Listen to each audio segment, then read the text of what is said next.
pursue a college endeavor if they choose to. Otherwise, they'll be right in the workforce. It's a great program we have. We have to support them. It's our future. Yeah, I mean, we want to, I'll just share this really quick because I talk to students all the time and I get introduced and then students think I'm going to pitch them college. And that's not what I do. I just really talk about what are your plans after high school. If the college is one of them, we can support you, but at least start thinking about this thing ends and then you have to figure it out. I know I was in that boat too. Yeah, So very good. the support that you offer continues also to be the same, which is, you cover the gap that the Yep. students may have from other offerings. Yeah, thank you for that. So when you see the awards there, there's choice grant, opportunity grant, and tuition grants awarded. I'll just start from tuition grants and go up. So our model is a last dollar scholarship guarantee. What that means is students have to complete the financial aid process, which for us is a FAFSA application and a TAP application. A distinction to make in our chapter in Buffalo, just Buffalo, they also look at SUNY tuition credits. We do not. So it's only if you're getting a TAP award, which is Tuition Assistance Program. If you're getting a federal Pell Award from the feds, we will apply those towards tuition and then cover the gap on. So you help the students get to those funds. Yes. So we count that when you see over there in the left-hand column where it says since 2009, we count that as leverage. So in order to get our funds, you have to complete the FAFSA application and the TAP application, and we apply those towards tuition. So we say that we're leveraging those funds for students to get the scholarships. And then when you go up for the opportunity grant, so you all know in New York State, tuition is relatively cheap. Last year was $7,070. If you get the maximum Pell Award and the maximum New York State TAP Award, that is going to cover the tuition. Something I noted last year is that our opportunity grants are open to those that are living on campus, and we've expanded that. So a student that is living on campus or in campus-affiliated housing, or if they're renting an apartment and can show proof of a lease, and that is anywhere they go, not just here. So we've expanded that so that we're making college more affordable for those students. And I should also mention that this past year, we launched a preferred partnership agreement with OCC. So if you're going to OCC and you're eligible for an opportunity grant because the federal Pell Grant and the New York State TAP Grant covers tuition and you want to live on campus, our opportunity grant, which we increased, it was $2,000, is now $3,000 on the year. OCC will match that grant up to $2,000. So at most, a student will have to pay $750 to go to OCC and have everything covered. And at best, they won't have to pay anything, depending on what they're getting in federal aid and state aid. So they can, they're basically going to OCC for free if they meet that criteria. Okay. Any So questions? I knew it. I saw it on his face. He did this the last time I was sitting right here. So yeah, I got a couple of them. Okay. The first one is I see that since 2009, you have had 6,256 students, scholars, right? How many of these students have actually graduated with degrees? That is it. So college completion rates has been sticky for us to get to, and this is the reason why.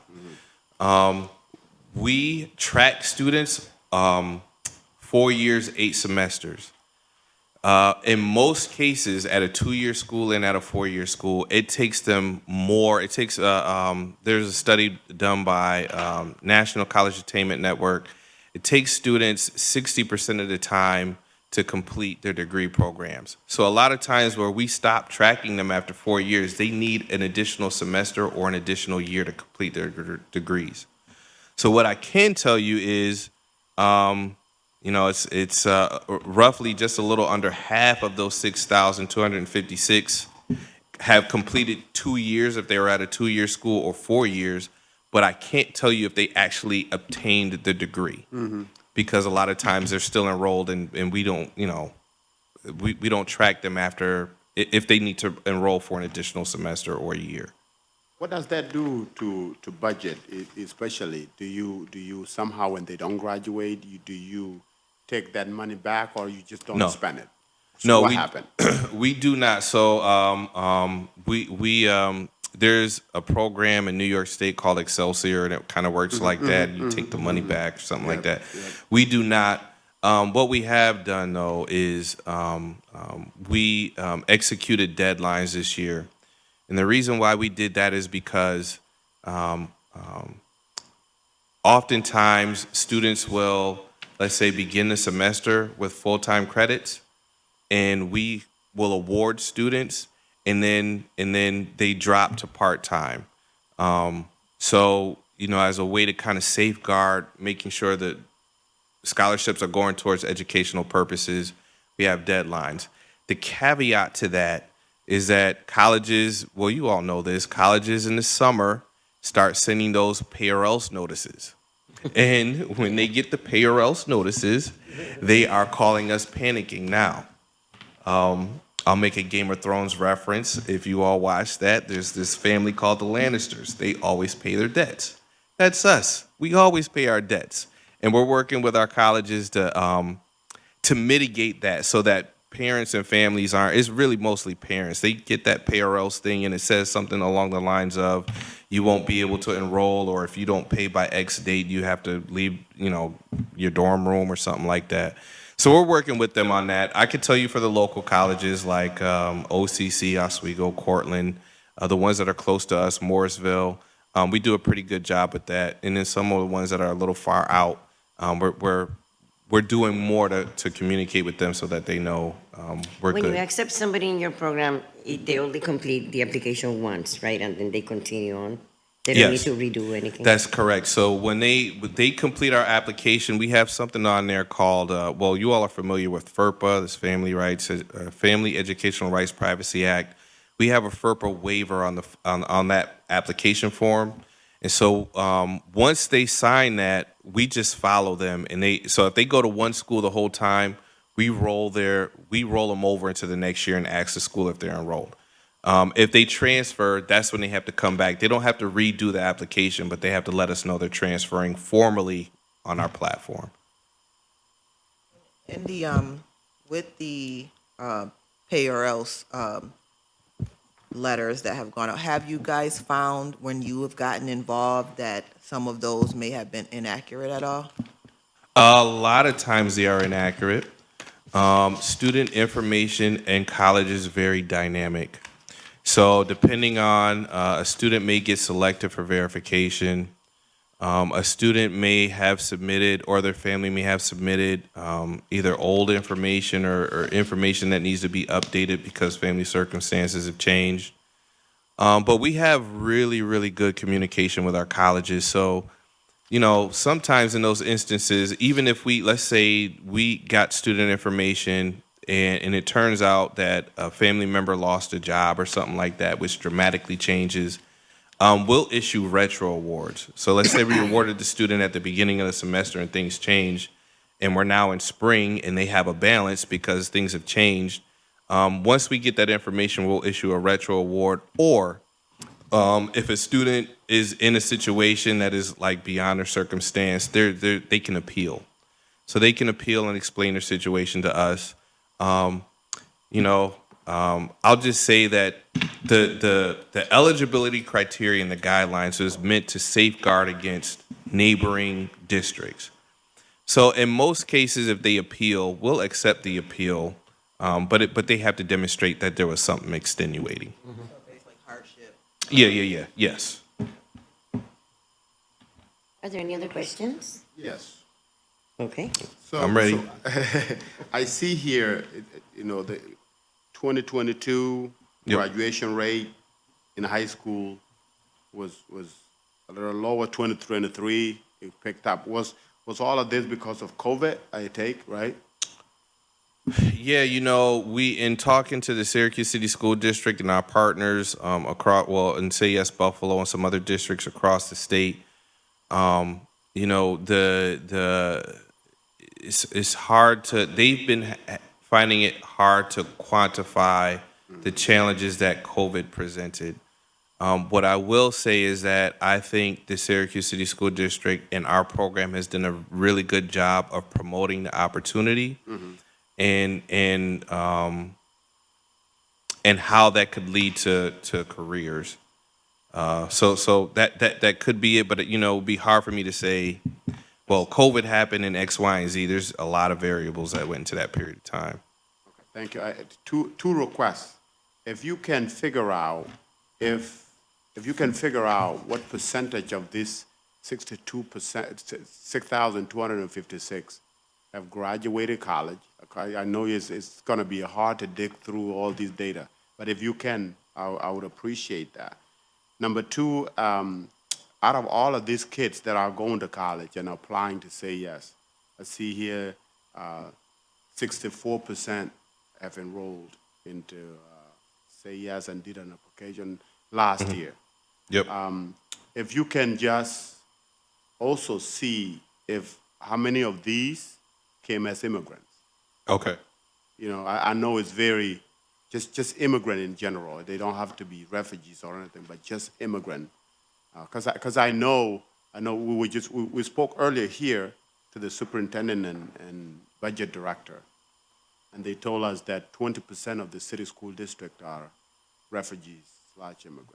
Okay. And would just like to see how many of them are actually going to college, because we do notice that a number of them do well, when it comes to graduation and stuff like that. But what does that show really in data? Is that happening with the say yes as well or not? I would like to see that data. Okay. And then I I believe think we one of can- our counselor staff will follow up if we with you as well. That would be great. I believe we can. There is students.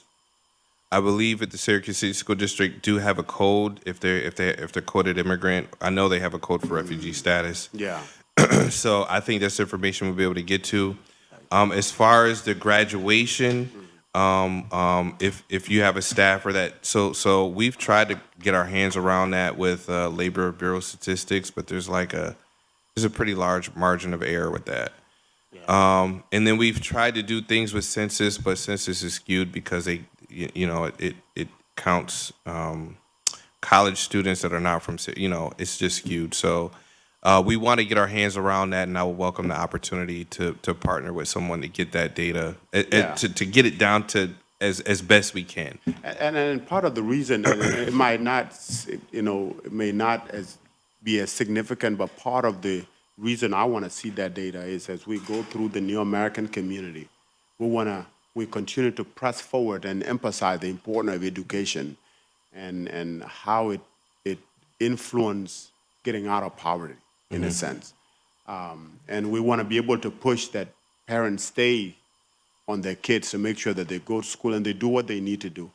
And having that data really help that narrative in pushing it through. So if you can provide me with that as well, especially in the New American community, would be good. Sure. If others are interested, I'll get my hands on it. I can't give you, as far as time frame, I would say right now is high time for students, well, it used to be high time for students getting acceptance letters and figuring out financial aid. With everything going on with the FAFSA application, we haven't had the amount of traffic just yet. But I feel like once maybe May hits or something like that, we're gonna get flooded it's fine, with stuff. It's fine. But I will for sure follow up. Yeah, on that. appreciate it. Appreciate Thank it. you. Just to And- kind Oh, go of, ahead. kind of piggyback off that just slightly, you mentioned that sometimes there's students that go from full-time students to part-time. Yep. Do you guys at all, just to try to figure out the retention rates, do you kind of follow up to get understanding as to why that may happen at all? So we, I could say we don't have a, it's not a policy, or we don't have a systemic way. We do follow up in cases where we know there's something amiss, but we don't have like a standard practice of looking at everyone that went from full-time to part-time and then following up.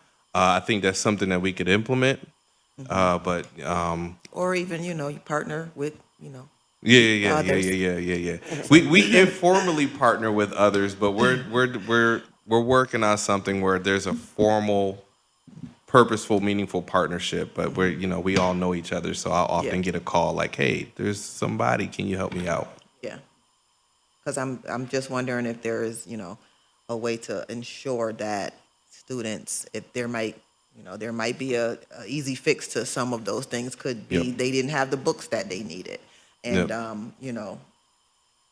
they didn't understand that there was individuals out here that they can get help from. So I will go so bold as to say, in the fall, there's going to be some news, and you will like it. Okay. Okay, that's good to know. In the Ron, fall. last question. Got about You have 5 6 minutes. months. I have, okay, good. It's coming. Okay. In terms of your budget overall, what has there been, what's the percentage? Have you got any help? Because I remember last time you didn't have much help in your office. Okay. So you're not talking about the endowment, you're talking about the department. I'm talking about the department. Yes. So we are too deep right now. We are Still too maybe deep, right? we're still too deep. 20 toes down. I think that we're the community foundation is looking to expand. So I mean, I can't make any promises, but what I can tell you is that the department wants to broaden our impact, and to do that, you need capacity. People, right? Yeah. I have a question. Here on the north side, we have so many new Americans from so many countries. And they have a lot of businesses, and they are supporting their children who are going into school or not school yet. Oh, what can we do to get the word out? That your child is important, though. We have all the resources, though, because these are working parents. And I know one in particular that keeps his children into the restaurant to watch him. They work so hard. You can bring a med to your community meeting. To do that, or I could take you to my friend's restaurant. I would be happy to. We work with Northeast Community Center. We work with Northside Learning Center. That's great. But if all you got to do is hit me up. I'm happy to come. Great. Come to a meeting, that's great. Thank you. Any additional questions for Ahmed? Okay, well, thank you so much for being Thank you. here. Thank you for your and for time. clarifying all of this for us. And good luck with everything, and let us know when you're going to do that announcement. Okay, thanks. So we need a motion to adjourn. Second.